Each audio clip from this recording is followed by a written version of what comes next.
As one of the main characters becomes caught in the crossfire of Dexter's cunning serial killer persona, Dexter, Resurrection Episode 9, Touched by an Unhell, concludes multiple series-long plotlines. After learning about Harrison at the conclusion of Resurrection Episode 8, Prater soon learned who Dexter really was, which increased his excitement to see the Bay Harbor Butcher.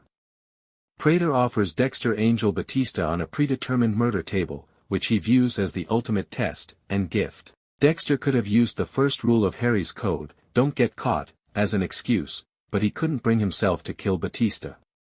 In any case, Batista becomes the most recent member of Miami Metro Police to lose their life as a result of Dexter's activities after Prater shoots him several times in the back.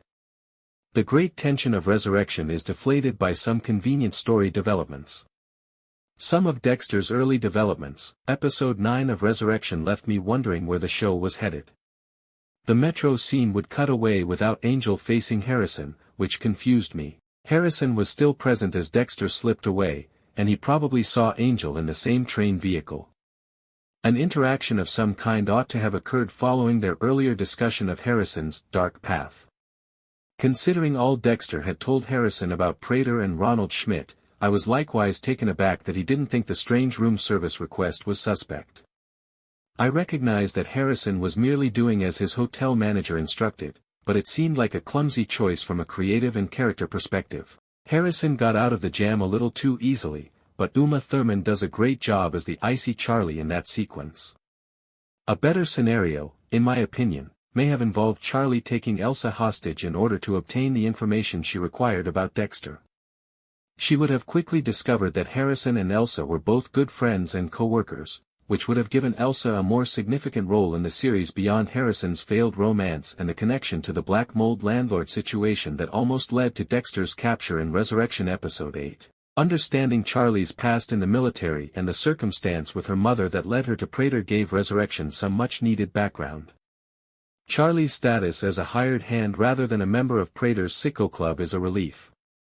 The second most sad scene for Batista's character was when Detective Wallace exposed him for posing as a police officer, although I'm still not clear why he decided to retire before pursuing Dexter, knowing that if he had the opportunity to book him, he would no longer be able to enforce the law.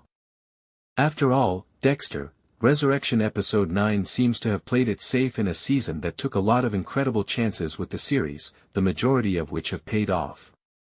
It was quite interesting to watch Dexter eliminate Prater's serial killer club one by one, but after they were gone, it seemed like there wasn't much more the show could do to build to the dramatic conclusion.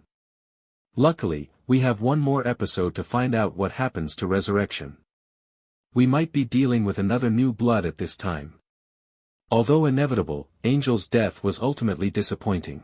The emotional buildup that a character with his franchise legacy deserves was not achieved in the scenes before Angel's death in Dexter, Resurrection Episode 9. Batista was killed in less than 20 minutes of screen time after losing his badge. Everything happened so quickly that it all felt very heavy-handed, so his last moments with Dexter didn't really pack the emotional punch I had hoped they would.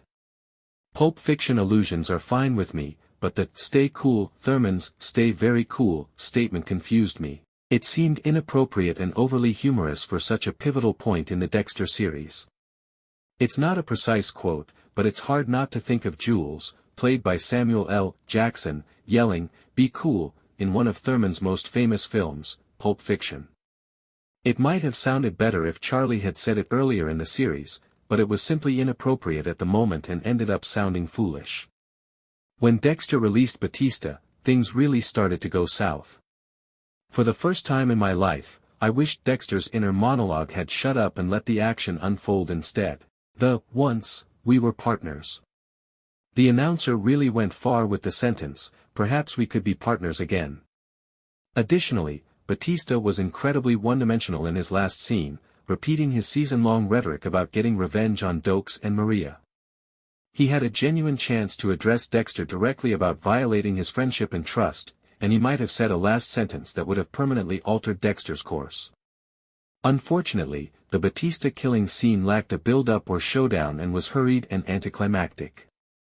A Dexter Morgan, F***ku, a sobbing Dexter, and an outro of Mad World, are all that remain after all of this. It's okay and it works, but I was hoping for something more exciting and fulfilling after one of the greatest Dexter seasons ever. Dexter will probably kill Prater in the end, and if Dexter, Resurrection Season 2 doesn't get unrenewed like Original Sin, maybe Batista's passing may motivate Quinn to pursue Dex.